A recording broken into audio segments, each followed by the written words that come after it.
que querías! ¡Esto es lo que vas a obtener! ¡Estoy teniendo un ataque de pánico! 9 de agosto de 1986 fue la noche en que Freddie Mercury subió al escenario por última vez. Su médico le había advertido, su voz fallaba, su cuerpo se estaba agotando, pero Mercury se negó a retroceder. Sin embargo, lo que nadie esperaba era el caos que se desataría. ¿Qué realmente sucedió esa noche? ¿Qué secretos se enterraron en el último concierto de Queen? Hoy, descubrimos hechos extraños sobre el concierto final de Freddie Mercury, primera etapa de su vida. Todo el mundo me mira en el escenario y piensa que así soy, como arrogante y que así es. No. Y cuando me miras ahora soy bastante aburrido en realidad. Desde el principio, había algo diferente sobre el niño nacido como Farrokh Bulsara en Zanzíbar el 5 de septiembre de 1946. Su voz, su energía, su presencia. Era como si él nunca estuviera destinado a ser ordinario, pero el viaje desde un niño tranquilo en un protectorado británico hasta convertirse en uno de los líderes más electrizantes en la historia del rock no fue en absoluto sencillo. Sus padres, Bomi y Jer Bulsara, eran parsis de India, y sus raíces se remontaban a la ciudad de Bulsar, ahora conocida como Valsad. La familia se había mudado a Zanzíbar por el trabajo de Bomi en la oficina colonial británica, pero el camino de su hijo lo llevaría mucho más allá de la vida que habían imaginado para él. Nacido con 4 incisivos adicionales, una característica que más tarde atribuyó a su amplio rango vocal, el joven Farrokh tenía una voz que algún día sacudiría estadios, pero antes de eso, tenía que encontrarse a sí mismo. Gran parte de su infancia se desarrolló en India, donde vivió con sus parientes y comenzó a tomar lecciones de piano a la edad de 7 años. A los 8, fue enviado a St. Peter's School, un internado al estilo británico cerca de Bombay, donde se ganó una reputación no solo por sus habilidades académicas, sino por su talento musical. Tenía un don asombroso. Podía escuchar una canción una vez y reproducirla en el piano, nota por nota. A los 12, había formado una banda escolar, The Hectics, que interpretaba éxitos de rock and roll de artistas occidentales. Fue aquí donde empezó a formarse una nueva identidad. Sus amigos empezaron a llamarlo Freddie, un nombre que abrazaría plenamente en los años venideros. En 1963, regresó a Zanzíbar para vivir con su familia, pero solo meses después, este capítulo de su vida terminó para siempre.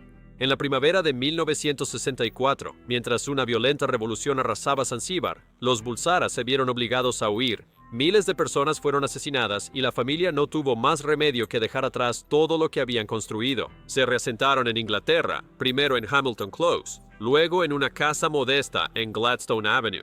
Fue una transición abrupta y difícil, pero Freddie estaba a punto de entrar en un mundo en el que realmente cobraría vida. En Inglaterra, Freddie siguió su pasión por el arte, primero en el Politécnico de Isleworth y luego en el Colegio de Arte de Ealing, donde obtuvo un diploma en diseño gráfico. Este talento le sería de gran ayuda más tarde, contribuyendo a definir la imagen de la banda que un día lo definiría a él. Pero en ese momento, él era solo otro joven artista tratando de encontrar su camino. Para llegar a fin de mes, trabajaba en el aeropuerto de Heathrow como manipulador de equipaje y vendía ropa de segunda mano en el mercado de Kensington con Roger Taylor. Pasó por varias bandas, Ibex, Wreckage, Sour Milk Sea, ninguna era del todo adecuada. Estaba buscando algo más.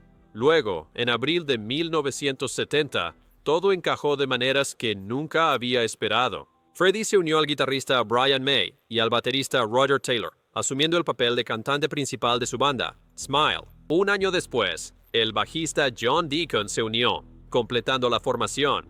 Pero fue Freddie quien los impulsó a reinventarse. Tenía una visión y comenzó con un nombre. A pesar de las dudas de sus compañeros de banda, insistió en que se llamaran Queen. Era audaz, grandioso, teatral, todo lo que él quería que su música fuera. Sin embargo, por la misma época, introdujo otro cambio enorme en su vida, algo que cambiaría para siempre cómo el mundo lo conocía. Dejó atrás Bulsara y legalmente se convirtió en Freddie Mercury. Pero Mercury no solo estaba formando una banda, estaba creando un legado. Antes de que Queen lanzara su primer álbum, diseñó el ahora icónico escudo de Queen, un logotipo que combinaba los signos del zodiaco de los 4 miembros de la banda. Los 2 leones representaban a Roger Taylor y John Deacon, el cangrejo representaba a Brian May, y las hadas simbolizaban el signo de Mercurio, Virgo. Una corona se situaba en el centro, todo ello eclipsado por un gran fénix como si presagiara su ascenso de las cenizas de la oscuridad a un estatus legendario. Todo estaba listo. Ahora, solo faltaba la música, Y cuando Queen finalmente hizo su debut, el mundo estaba a punto de presenciar algo que nunca había visto antes, convirtiéndose en Queen.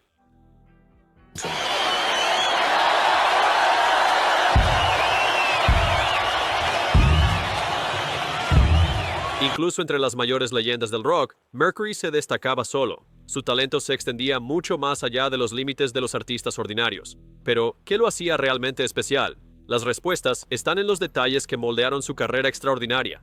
A pesar de que su voz natural al hablar caía en el rango de barítono, Mercury podía interpretar sin esfuerzo la mayoría de sus canciones en el rango de tenor, alcanzando notas que pocos cantantes de rock se atrevían a intentar. Su rango vocal conocido se extendía desde fa bajo de bajo hasta fa alto de soprano, con una poderosa y casi sobrenatural habilidad para emitir notas hasta fa alto de tenor.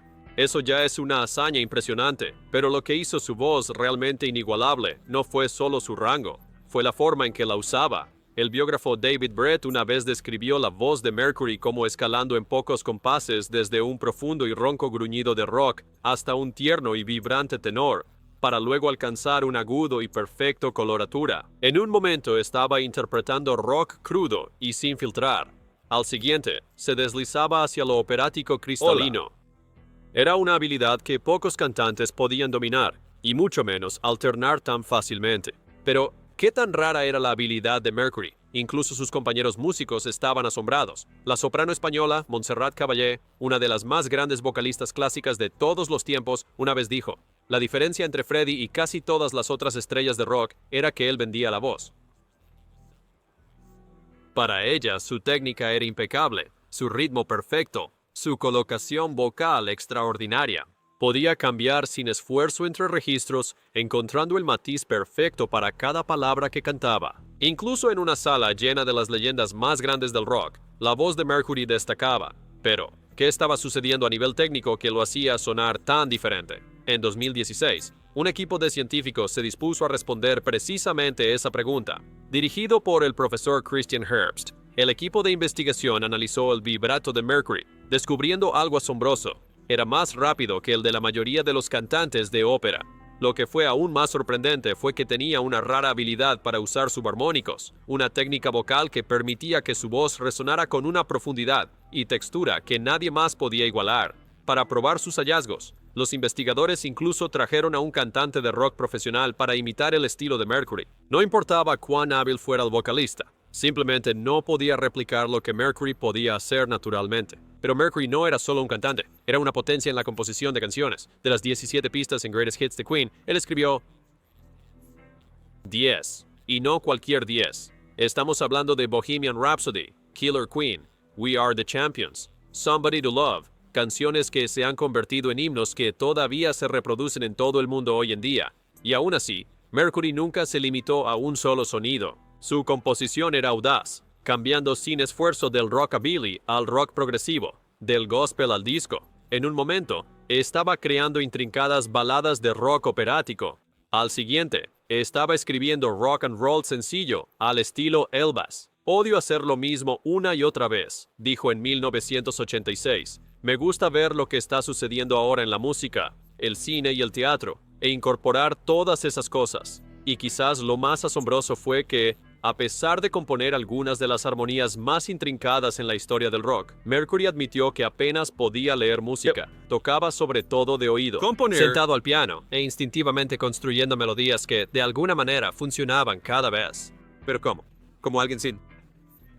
Crear canciones tan complejas como Bohemian Rhapsody sin una formación formal en teoría musical. Tal vez era un genio en bruto, tal vez era una habilidad inigualable para sentir la música en lugar de analizarla. Fuera lo que fuera, funcionaba. Pero no importa cuán brillante fuera su composición, hubo un lugar donde Mercury realmente se convirtió en una leyenda. En el escenario, podía electrificar a la multitud de un estadio con un solo gesto, controlando a decenas de miles de personas como si las tuviera atadas a un hilo. Un escritor de The Spectator una vez lo describió como un intérprete que buscaba provocar, sorprender y, finalmente, encantar a su audiencia con varias versiones extravagantes de sí mismo. Pero incluso eso no captura del todo la magia de una presentación de Freddie Mercury. Solo pregúntale a David Bowie. El legendario cantante que trabajó con Mercury en Under Pressure una vez dijo: Freddie lo llevó más lejos que el resto. lo llevó al límite. Y luego, por supuesto, estuvo Live Aid, el set de 20 minutos que Queen interpretó el 13 de julio de 1985 todavía se considera la mejor actuación en vivo en la historia del rock. Desde el momento en que Mercury subió a ese escenario del estadio de Wembley, lo dominó. Y luego vino la nota, la poderosa corrida vocal sostenida durante la sección a capella que se conoció como la nota escuchada en todo el mundo. Más tarde, ejecutivos de la música votaron el set de Live Aid de Queen como la mejor actuación de concierto de todos los tiempos, con un crítico escribiendo, aquellos que elaboran listas de grandes líderes del rock y otorgan los primeros puestos a Mick Jagger, Robert Plant, etc., todos son culpables de un terrible descuido. Freddie, como lo demostró su actuación dionisíaca en Live Aid, era fácilmente el más divino de todos. Pero incluso más allá de las grandes actuaciones llamativas, Mercury tenía un ojo para los pequeños detalles. Tomen su accesorio característico, el soporte de micrófono roto. No fue un truco de escenario intencional. Durante una de sus primeras actuaciones, accidentalmente partió el soporte de su base y se dio cuenta de que le daba más libertad para moverse. Ese pequeño momento improvisado se convirtió en una parte icónica de su imagen, demostrando que el genio de Mercury se extendía incluso a la forma en que sostenía un micrófono. Mercury actuó en aproximadamente 700 conciertos en todo el mundo, cada uno más grande y extravagante que el anterior. En 1981, Queen se convirtió en la primera banda de rock en tocar en estadios sudamericanos, rompiendo récords de asistencia en Sao Paulo. En 1986, tocaron para 80,000 fanáticos en Budapest, uno de los conciertos de rock más grandes que se haya realizado detrás del telón de acero. Sin embargo, junto a sus aventuras con la banda, Freddie tenía algunas cosas intensas en su carrera en solitario. Primer álbum en solitario. Logía y cosas satánicas. ¿Por qué usan a Beelzebub? ¿Cuál soy yo?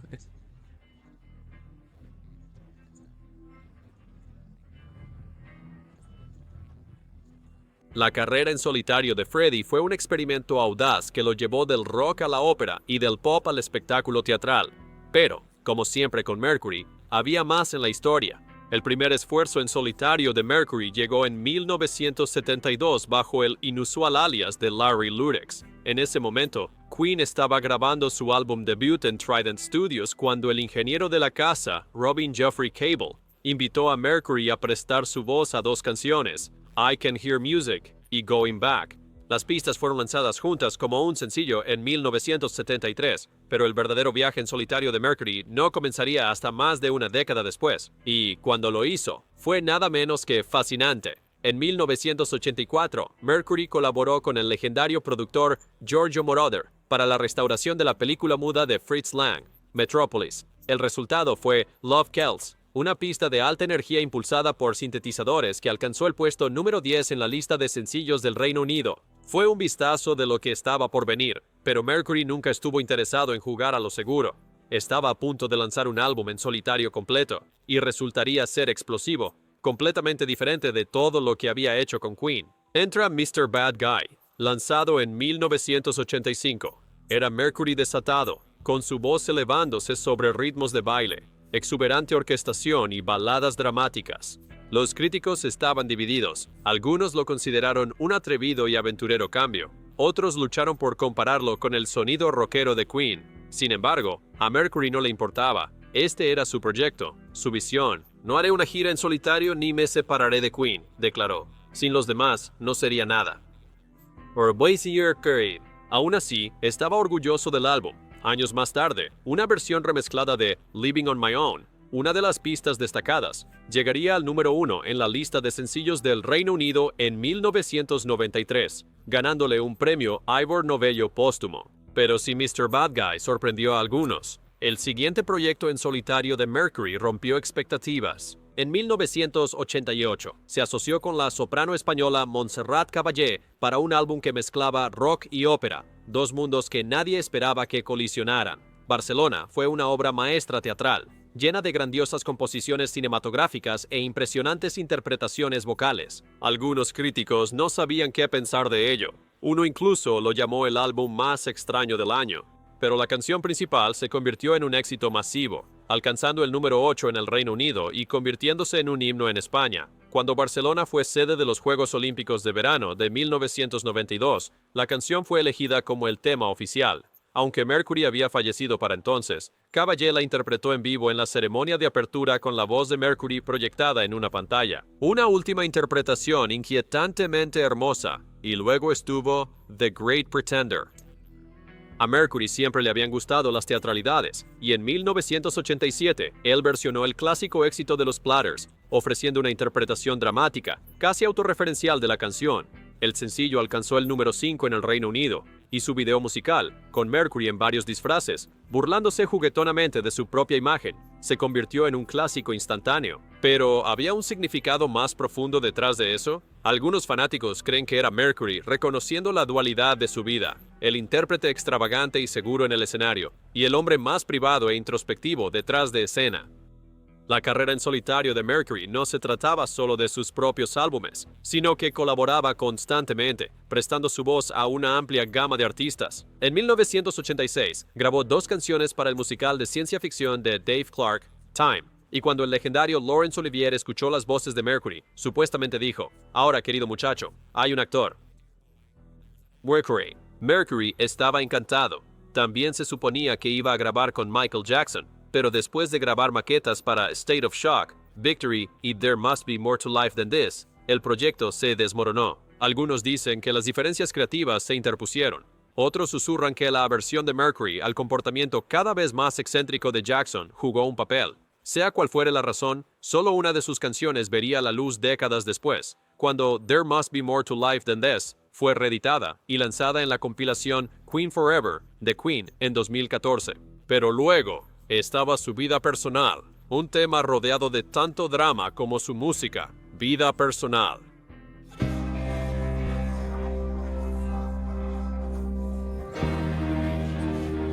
Como todo en la vida de Freddie, su historia de amor no fue convencional, y aquellos que realmente lo conocían vieron un lado de él que el mundo rara vez veía.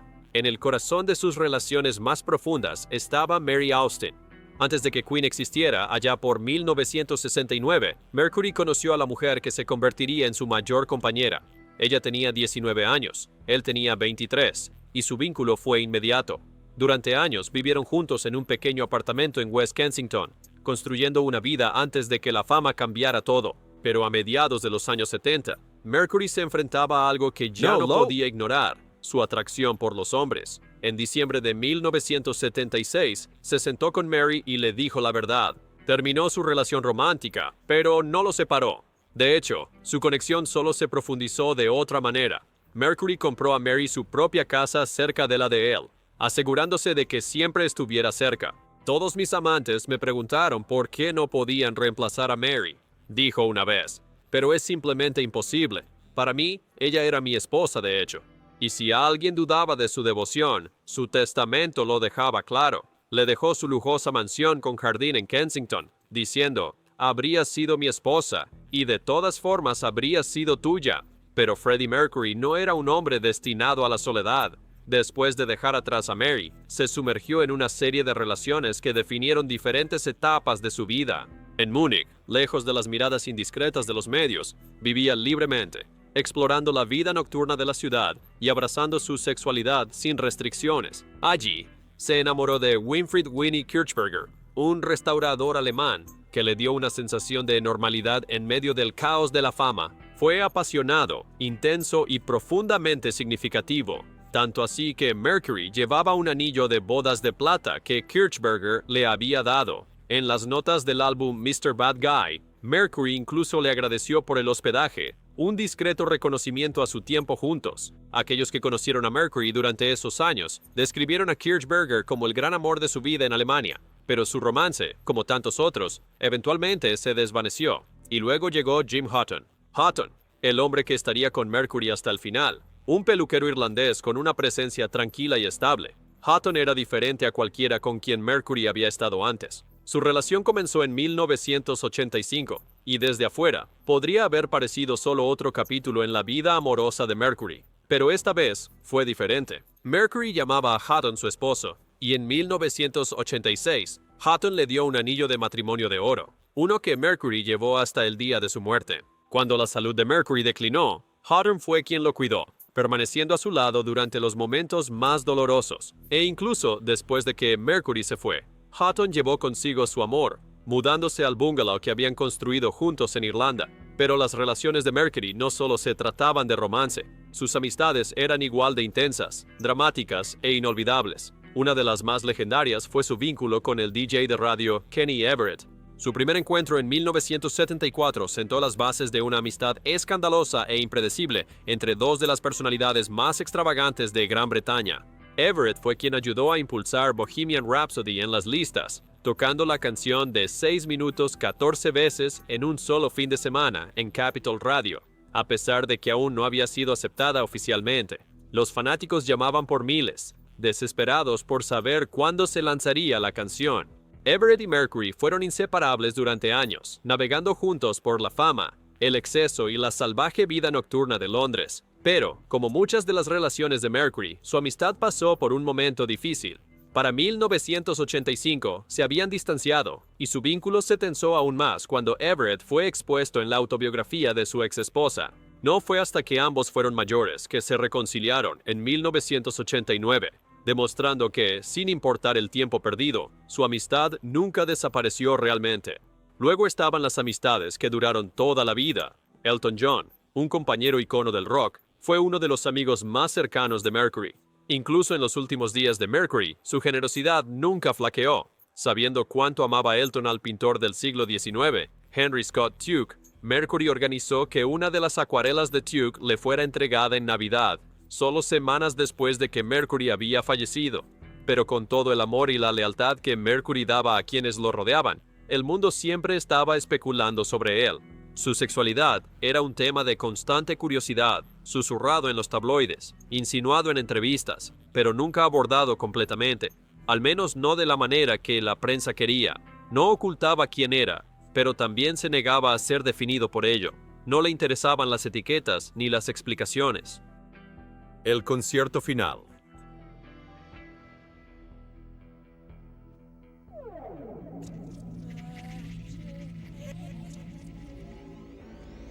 La última gira de Freddie Mercury con Queen fue la última vez que se pararía ante multitudes rugientes en estadios, dominando el escenario como solo él podía. Era el año 1986, y Queen acababa de salir de su ahora legendaria actuación en Live Aid, un espectáculo que los había catapultado a un nuevo nivel de fama global.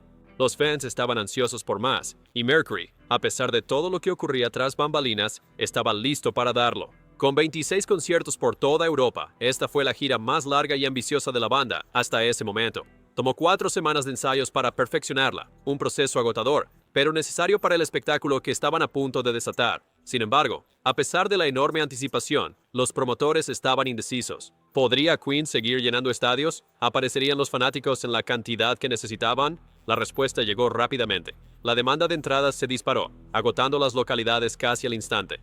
La gira comenzó el 7 de junio en Estocolmo, pero las cosas realmente empezaron a ponerse salvajes a medida que avanzaba. El 21 de junio, en un concierto en Mannheim, el líder de Marillion, Fish, se unió a Mercury en el escenario para una actuación espontánea de Tutti Frutti.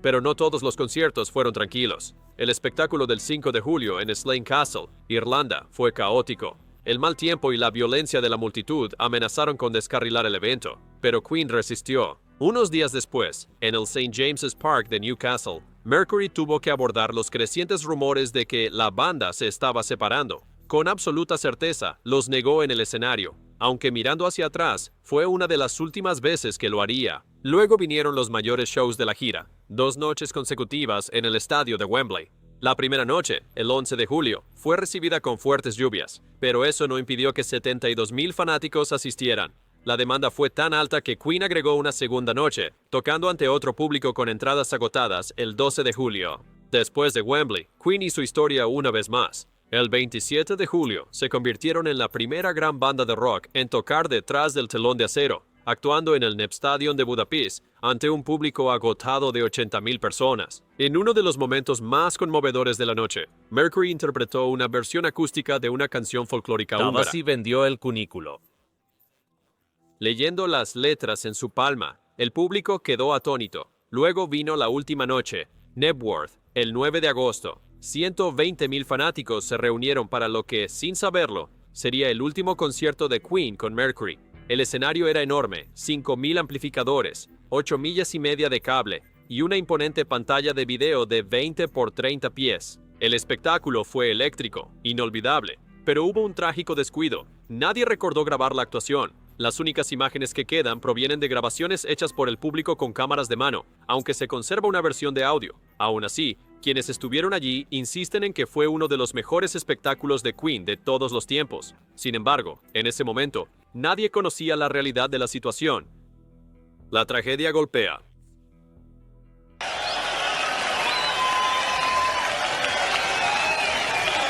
Te veo, amigo. Toma asiento. Desde 1982, Mercury había estado experimentando síntomas de salud inusuales. Informes sugieren que visitó en secreto a un doctor en Nueva York para examinar una sospechosa lesión blanca en su lengua, un posible indicio temprano de VIH. Para cuando Queen terminó el Magic Tour, probablemente había sabido durante meses, si no años, que algo andaba mal. Luego, en octubre de 1986, solo 2 meses después de Nebworth, The Sun y News of the World informaron que Mercury se había sometido a una prueba de VIH en una clínica de Harley Street. Cuando se le preguntó, Mercury lo negó todo, afirmando que estaba perfectamente en forma y saludable. Pero en privado, su pareja Jim Houghton reveló más tarde que a Mercury le diagnosticaron SIDA en abril de 1987. A partir de ahí, los rumores crecieron. Su apariencia cada vez más demacrada, la ausencia de Queen en las giras y los susurros de antiguos amantes alimentaron las especulaciones. Sin embargo, Mercury y los más cercanos a él permanecieron en silencio. Incluso en 1990, en su última aparición pública en los Brit Awards, donde se veía visiblemente frágil, todavía se negó a confirmar la verdad. Para 1991, su salud había decaído rápidamente. El video musical de These Are the Days of Our Lives, filmado en mayo de ese año, mostraba a un Mercury dolorosamente delgado, pero nadie habló de su enfermedad. Aún insistía en grabar, diciéndole a Brian May: escríbeme más, escríbeme cosas, quiero cantarlas, y cuando me haya ido, puedes terminarlas. Hermano, para noviembre, Mercury estaba confinado en su casa en Kensington. Ya no podía salir de su cama. Su vista se estaba desvaneciendo. Rechazó la medicación, tomando solo analgésicos para aliviar el sufrimiento. Y luego, el 22 de noviembre, tomó una última decisión. Llamó al representante de Queen, Jim Beach, para preparar un comunicado oficial. Al día siguiente, el mundo finalmente escuchó la verdad cuando él salió a decir: deseo confirmar que he dado positivo en la prueba de VIH y tengo SIDA. Merci Burr, Mother Frost. Sentí que era correcto mantener esta información privada para proteger la privacidad de quienes me rodean. Sin embargo, ha llegado el momento de que mis amigos y fans en todo el mundo conozcan la verdad. Solo 24 horas después, todo cambió para siempre. Muerte. La noche del 24 de noviembre de 1991, Freddie Mercury dio su último suspiro en la comodidad de su hogar en Kensington. Tenía 45 años en ese momento, y en esa habitación tranquila, lejos de las cámaras y las luces brillantes, solo un puñado de personas presenció sus momentos finales. Entre ellos estaba el día. Dave Clark, de los Dave Clark Five, uno de sus amigos más cercanos, quien hizo vigilia a su lado mientras se iba. El mundo exterior aún no tenía idea. Seguía siendo solo otra tranquila noche en Londres. Luego, Mary Austin levantó el teléfono. Con el corazón apesadumbrado, hizo la llamada que nadie quería recibir. Les dijo a los padres y a la hermana de Mercury que se había ido. A medida que la noticia se difundía, no pasó mucho tiempo antes de que los reporteros se enteraran. En las primeras horas del 25 de noviembre, todo el mundo lo sabía. En su funeral, solo se permitió la entrada a unas 35 de sus amigos y familiares más cercanos. Entre ellos estaban los miembros restantes de Queen y Elton John. Todos ellos habían estado junto a Mercury durante sus últimos años. Pero si había un misterio que los sobreviviría, era este. ¿Dónde fueron sus cenizas? Mary Austin, la persona en quien Mercury más había confiado en su vida, fue la única a quien se le dio la responsabilidad de manejar sus restos cremados, pero nunca reveló qué hizo con ellos. Hasta el día de hoy, nadie sabe dónde fueron sepultados. Algunos fans de Queen creen que están enterrados en el cementerio de Kensal Green, marcado por un simple pedestal. Otros piensan que Austin los escondió en algún lugar que solo ella conoce, ya que una vez prometió que se llevaría ese secreto a la tumba. Gracias por vernos, y nos vemos en el próximo.